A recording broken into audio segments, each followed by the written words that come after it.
صدق الله ورسوله النبي الكريم ونحن على ذلك من الشاهدين والشاكرين والحمد لله رب العالمين. إن الله وملائكته يصلون على النبي يا أيها الذين آمنوا صلوا عليه وسلموا تسليما. الصلاة والسلام عليك يا سيدي يا رسول الله. الصلاة والسلام عليك يا سيدي يا حبيب الله.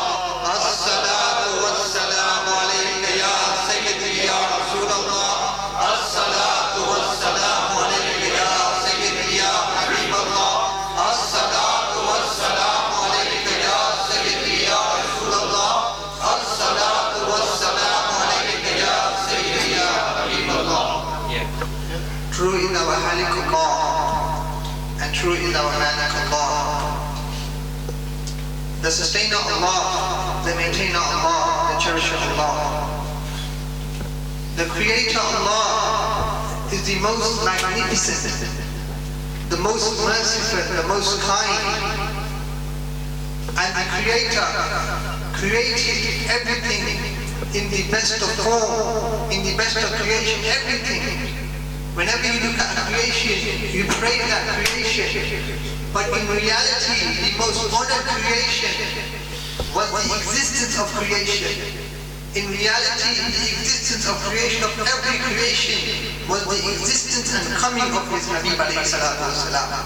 And that Zat, that honored Zat, that personality, had it not been for that personality, nothing would have came into existence. So the reality of our existence is because of Rasulullah alayhi wasallam. And through our beloved Shaykh Kamil, they are present here today in a physical form. As we always say, when they're in Pakistan, we believe that they're in a spiritual form all the time.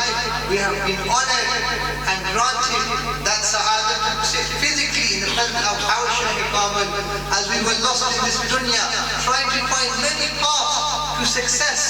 But it all came to a dead end. But it was them and its reality that took us from the love of dunya and placed the seal of heart into our heart. That flower, that bud, that seed into our heart. And that seed became a beautiful flower. And it embodied our heart. And it made our form so beautiful that when the people look out and they say, he is the love of Rasulullah. And this is because our beloved Shaykh Kamil have embodied us in that way, that wherever you go, talk about one Zat, talk about one Hasti, and that is Rasulullah. What is the purpose of this gathering today? We can see flags. Someone may question, in the Western world, is common. Why do you have flags in your houses? Why do you put flags up in the ceiling? What's the reason behind it? Why do you rejoice this? One of the key reasons behind it, Allah Kareem decided to do this act. This is not an act of those Sahabi particularly. This was an act of Allah. Allah Kareem said to the greatest of all angels, "Oh Jibreel, the moment is coming. The most anticipated moment is coming."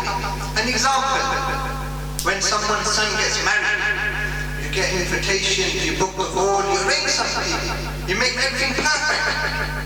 We're going to make a stage like this, we're going to walk like this is going to be the entrance, we're going to make everything perfect.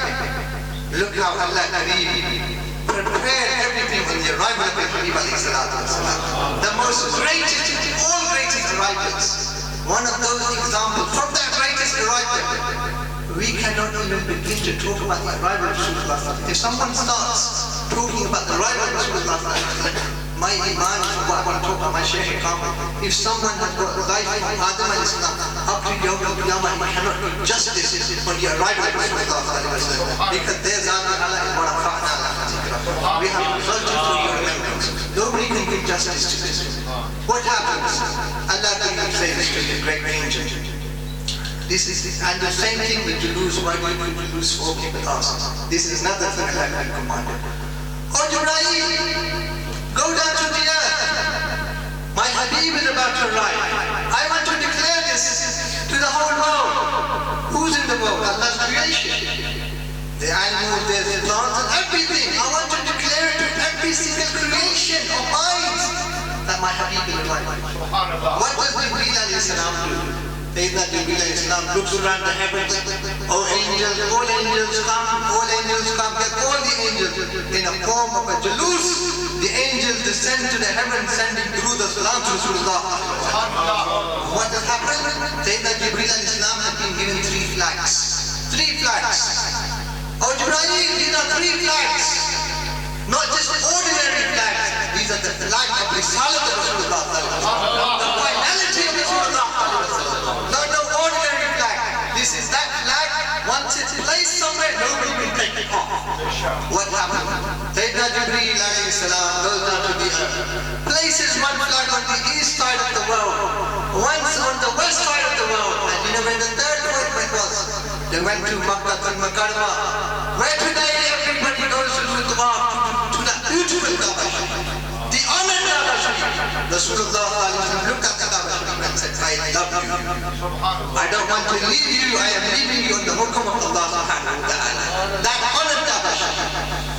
What does Sayyidina Jibreel alayhi salam do? He goes to the Kaaba Sharif and places the honored Risalat flag on the house of Allah subhanahu wa ta'ala. So what we are doing with these flags is the sunnah. It's not a new thing. Everything you do is in accordance to Quran Kareem, Hadith Mubarak of Rasulullah sallallahu alaihi wasallam. And justification of this. Why did Allah Kareem choose flags? Because Allah Kareem knew there will be a time where my ummatis will be rejoicing around the world and there will be waving flags, the Nalim flags of Rasulullah sallallahu alaihi wasallam.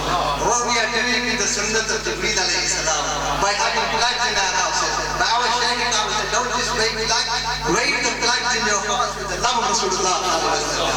Open the windows in your heart with the love of Rasulullah sallallahu alaihi wasallam. And Shazad Sahib emphasized something very important. And it's a key point he said, without iman, the most valued object in life is iman.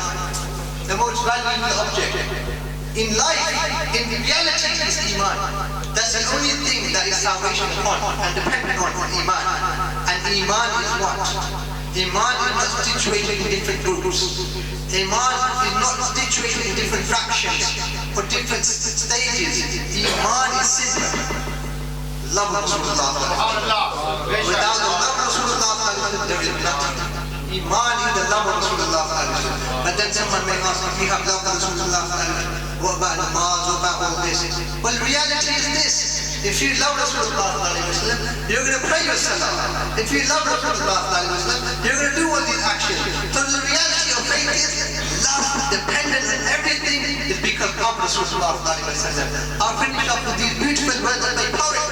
And it justifies what I've said today, based on what iman and faith is. And the poet says, Hamari Aqa ki muhabbat, deen haq ki shart love is dependent on Rasulullah. Hamari Aqa ki muhabbat, deen haq ki shart isi mein agar kaami to sab kuch naam ko.